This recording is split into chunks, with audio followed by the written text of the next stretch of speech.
मुझे वहाँ पे लेके गए हैं। तो अभी मैं बैग रखा ही है तो एक इंस्पेक्टर ने मुझे थप्पड़ मारा कि मेरी मतलब कि तुम्हारे पास ही चीज़ें निकालो। मैं कह रही हूँ सर मेरे पास चीज़ें नहीं हैं। वहाँ पे आसपास 4 या 5 इंस्पेक्टर थे, 2 लेडी थी और 5-6 जेंट्स थे। एक ने मेरा बाजू मरोड़ा हुआ था और दूसरे ने यहाँ पे पेन रखा हुआ था और मेरा बाजू मरोड़ा था, और एक मेरे पीछे था जो पीछे से मारी जा रहा था, कभी यहाँ मारता था, कभी यहाँ और कभी यहाँ पे पाँव पे। भी मेरे निशान भी हैं लेकिन मैं दिखा नहीं सकती। ये हाथ पे ये है, फिंगर पे उन्होंने ऐसे करके मारा, ये मेरी फिंगर पूरी स्वेल है।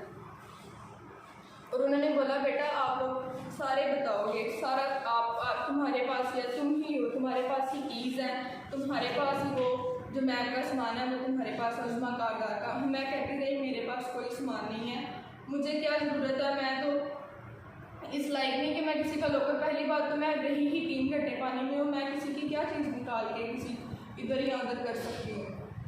मेरे पास उन्होंने तो पहले मुझे कहा ही नहीं कि मैं हूँ, उन्होंने मैम रेब और फीना का कहा। लेकिन जब पुलिस स्टेशन में मैं अंदर गई हूँ तो उन्होंने मुझे मतलब ऐसे मारा कि जैसे कोई दुश्मनी है। यहाँ से एक इंस्पेक्टर मुझे मारी जा रही है, एक मेरे सामने थी और एक यहाँ पे इंस्पेक्टर था दाढ़ी वाला, DSP था शायद, उसने मुझे ऐसे मारा मतलब कि मैं ऐसे गिर गई। और अब मैं मतलब रो नहीं रही, तो मुझे कह रही कितनी ढीठ है, मतलब मेरा ना मजाक उड़ाना शुरू कर दिया कि मैं मतलब रो क्यों नहीं रही हूँ। जब मुझे उसने एक लेडी कांस्टेबल ने कड़ा पहना हुआ था, वो मेरे यहाँ पे मारा, उसके बाद ना मेरे आंसू निकलने शुरू हुए। तो वो मेरा मजाक उड़ाना शुरू होगी कि अब मगरमच्छ ने आंसू दिखाने शुरू कर दिए हैं। तकरीबन ये मुझे टॉर्चर करते रहे हैं, मुझे 11 बजे लेके गए हैं और 11:15 बजे तक मुझे ये पूरा प्रॉपर ये करते ही रहे हैं, टॉर्चर करते ही रहे हैं, यानी कि मारते ही रहे हैं स्टिल कोई। और एक उनमें से था जो मुझे कहता था कि 10 मिनट दो ही, अभी सब कुछ उगल देगी, अभी कुछ सब कुछ बता देगी, सब कुछ बता देगी। बात आई थी कि वो कह रहा था ये क्रिश्चियन है, इससे कसम उठवाओ। मैंने कहा सर हम कसम नहीं खाते हैं, मेरे में हमें कसम नहीं है। लेकिन उसको कह रहा था कि इसको कहो कि कसम उठाए।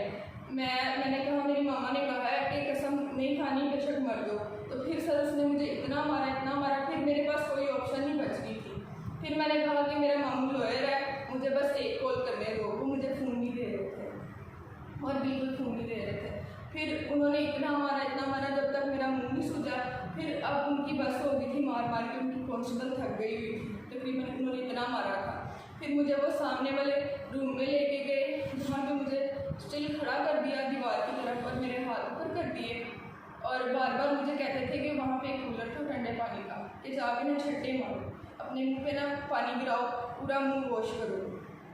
मुंह वॉश करके बैठना नहीं है, खड़े रहना और हाथ ऊपर ही करते रहना। उसके बाद हमें जब बाहर निकाला गया तो उसके बाद मैंने इनसे भी पूछा कि आपको भी मारा मैम नरेब ने कहा नहीं। सनाबारी से पूछा, मैंने कहा नहीं। फरीना वहाँ से उससे पूछा कि मारा है, उन्होंने कहा हाँ। लेकिन जब हम सब इकट्ठे हुए तो कांस्टेबल ने मैम नरेब को बोला कि जितना मैं मुन्ना को मारा ना उतना मैंने किसी को नहीं मारा।